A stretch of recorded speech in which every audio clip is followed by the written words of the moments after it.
Assalamu alaikum. Dear students, we are going to read 10th class history, chapter number 4.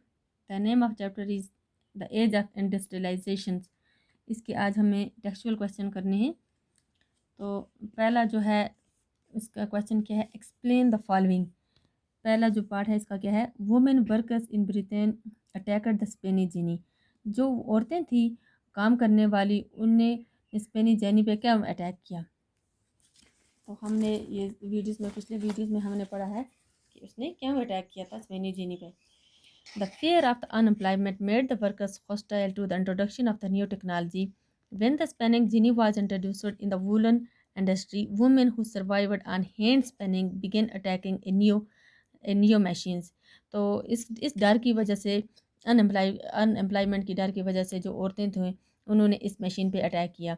वो सोचती थी अगर ये मशीन लगी तो वो क्या करेगी, फिर जो ये औरतें हाथ से काम करती थी फिर ये इनका काम बंद हो जाएगा और अनएम्प्लॉयमेंट शुरू हो जाएगी। इस वजह से उन्होंने इस पर अटैक किया था। तो जो दूसरा है वो इसका पार्ट क्या है, in the 17th century merchants from the towns in Europe began employing the peasants and artisans. In the 17th century, merchants from the towns in Europe began employing the peasants and artisans within the villages. तो ये क्या question यहाँ पे पूछता है, 17वीं सदी में जो मर्चेंट्स थे टाउन से इन यूरोप में, बिगिन एम्प्लॉइंग द पीजेंट्स, उन्होंने क्या एम्प्लॉय शुरू कर दिए पीजेंट्स को करना, and artisans with in the villages, कि उन्होंने गांव में पीजेंट्स और आर्टिशंस को क्या एम्प्लॉय करना शुरू कर दिया। The trade and the commerce guilds controller the market raw materials employees in the production of the goods in the towns as the guilds were very powerful. तो वो जो ट्रेड करते थे, जो तजारत करने वाले थे, गिल्ड्स कंट्रोलर द मार्केट, उन्होंने सब मार्केट पर कंट्रोल किया था, रॉ मटेरियल्स पे, एम्प्लॉयज़ पे, and the production of the goods in the towns as the guilds were very powerful. ये जो गिल्ड्स थे वो बहुत क्या थे, पावरफुल थे। This created the problems for the merchants, इन्होंने क्या कर दी मर्चेंट्स के लिए, सुधारकों के लिए प्रॉब्लम खड़ी कर दी थी। Who wanted to increase the production, जो चाहते थे कि वो प्रोडक्शन बढ़ाए by employing the more men, कि वो ज़्यादातर एम्प्लॉय करें आदमी को। This development turned them towards peasants and artisans leaving the villages for their employment. तो गिल्ड्स जो है वो क्या करते थे, कोई 4-5 आदमी के वो क्या करते थे, तजारत शुरू करना कर देते थे और वो किसी और दूसरे को वहाँ पे तजारत नहीं करने देते थे, इसी को ट्रेड गिल्ड्स कहते हैं। C part, the port of the Surat declined by the end of the 18th century. जो ये सूरत पोर्ट है, यहाँ पे इस पे जहाज़ आते जाते हैं, इस पोर्ट पे डिक्लाइनड, वो उस पर क्यों आना जाने वो बंद हो गए, उस पर कमी होगी by the end of 18th century. 18th century में ये सूरत पोर्ट है, इस पर ये क्यों कमी आ गई। By the end of the 18th century, the port of the Surat declined mainly because of the growing power of the European companies in India. क्योंकि जो यूरोपियन कंट्रीज़ थी, जो यूरोपियन ईस्ट इंडिया कंपनी थी, जब वो India में आई तो धीरे धीरे इसने पूरे इंडिया पे इकॉनमिकली और पॉलिटिकली इसने क्या किया, कंट्रोल किया। तो जब ये कंपनी आती है तो इसने जो पहले क्या थे पोर्ट्स थे, तो वहाँ से इन्होंने तजारत बंद कर दी। जैसे पहले वो कौन सा पोर्ट है, सूरत कोर्ट पे इन्होंने तजारत करना बंद कर दी, वो उन्होंने नए पोर्ट्स शुरू कर दिए थे, इसलिए यहाँ पे आना जाना इसमें काम हो गया। These European companies were gaining power, उन्होंने जब पावर हासिल किया by securing a variety of the concessions from the local Indian rulers and by the gaining monopoly rights to the trade in India.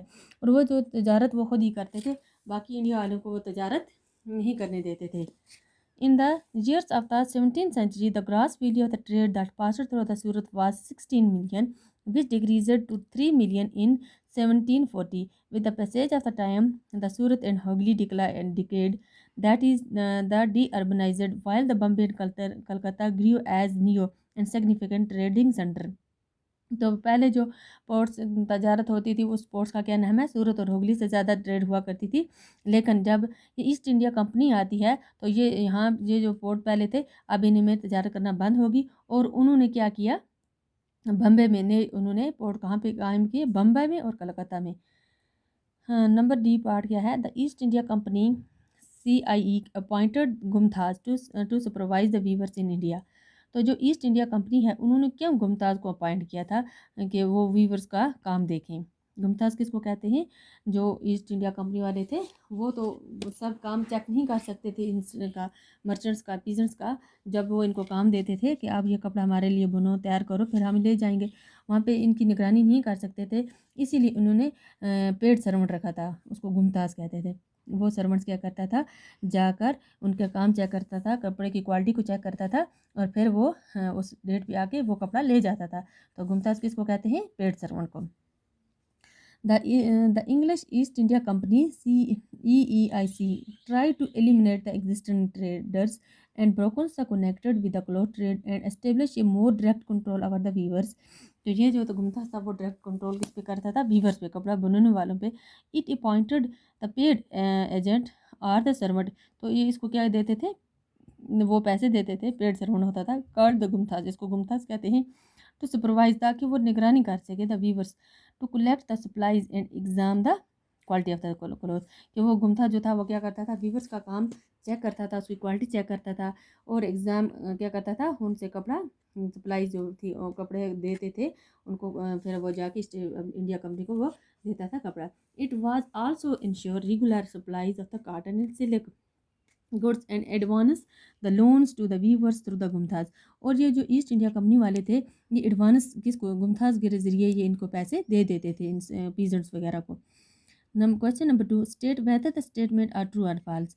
चलो अब हमें ये बताना है कि ये जो स्टेटमेंट है ये सही है या गलत है।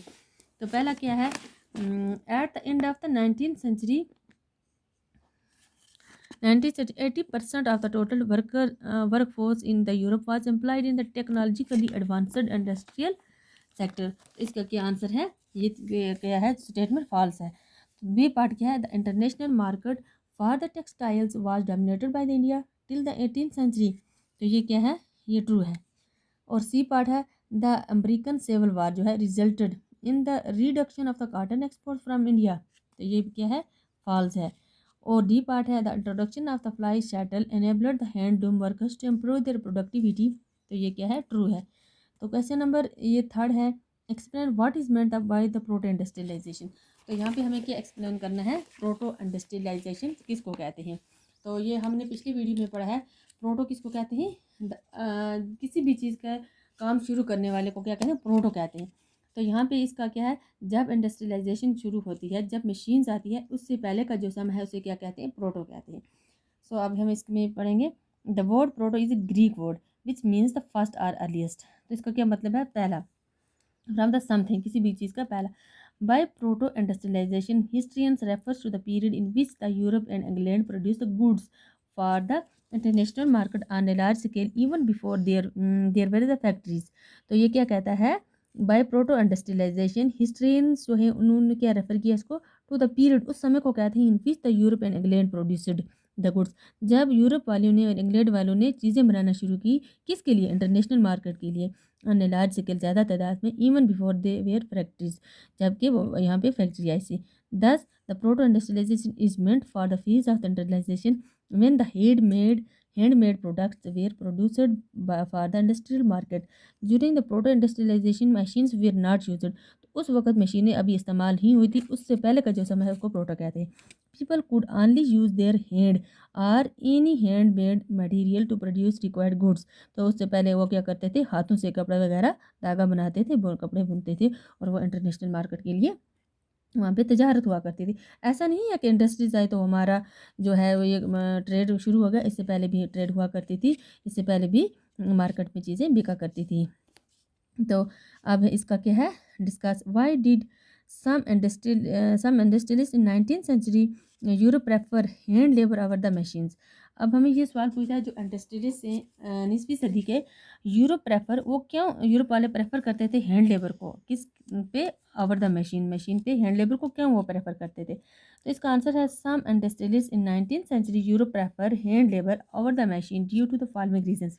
इस वजह से वो प्रेफर किसको करते थे? हैंड लेबर को। वो रीजंस क्या है यहाँ पे? Labour was available at low wages at that time of time, at that period of time. तो क्या है? जो किसान थे, लेबर थे, मजदूर थे, वाज अवेलेबल, वो हमें मौजूद होते थे लो वेजेस पे, कम मजदूरी पे, at the period of time. जब हमें कोई काम आता है तो हम क्या करते हैं? मजदूर को लाते हैं, वो काम करता है, फिर वो चले जाता है। इस वजह से मशीन्स वेर कॉस्टली। तो एक तो वजह इसकी ये थी क्योंकि मशीन्स थी वो उस पर ज़्यादा इन्वेस्टमेंट होती थी, ज़्यादा पैसे लगते थे, ineffective and difficult to repair. और उसका जब अगर वो ख़राब हो जाएगी तो उसको रिपेयर भी करना है, and needed the huge capital, और उस पर पैसे भी ज़्यादा लगते थे, इन्वेस्टमेंट फॉर द इस्टेब्लिशमेंट। अगर वो मशीन्स लगाएंगे तो पहले पहले लोग डरते थे, पता नहीं ये कामयाब भी होगी या नहीं, अगर ये ख़राब होगी तो हमें रिपेयर भी करना है, उस पर ज़्यादा खर्चा था, इसलिए वो हैंड लेबर पे ज़्यादा प्रेफर करते थे। सी ये क्या है, in seasonal industries only the seasonal labour was required while as rest of the labour force was idle. तो यहाँ पे जो सीजनल फैक्ट्रीज इंडस्ट्रीज थी वहाँ पे सीजनल हमें मजदूर ज़रूरत पड़ते थे। तो अगर मशीन्स है तो वो हमें साल भर रखनी है, तो जो मज़दूर हैं उनको लाया, काम कराया और फिर वो वापस चले जाते थे। इस वजह से भी वो इसको ज़्यादा प्रेफर करते थे, किसको, हैंड लेबर को। तो डी क्या है, there was here demand for the goods. यहाँ पे जो डिमांड किसकी थी, गुड्स की, वो ज़्यादा थी, with intricate designs and the specific shapes. जो डिमांड थी वो ज़्यादातर क्या होती थी, वो डिमांड्स तो बहुत सारी किस्म की होती थी। तो जो मशीन है वो सिर्फ एक ही किस्म की चीज़ें बनाती है, लेकिन अब हमें हैंड से जो काम करेंगे वो हम बहुत सारी वैरायटीज़ हम तैयार कर सकते हैं। Such goods could be produced only with hand labour. तो ऐसे जो है वो सिर्फ मजदूर ही कर सकता था, क्योंकि मशीन जो है वो एक ही साइज़ की चीज़ें बनाती है, सेम ही। To produce variety of the goods human skill was required, not on the machines. E part in the Victorian age, the aristocrats and the upper class people preferred the articles made by the hand only, not only to the reorganized and distinct class in the society। तो ये जो हमारा था इसका industrialisation के, ये हमने question किए, जो बाकी रह गए इंशाल्लाह हम कल करेंगे।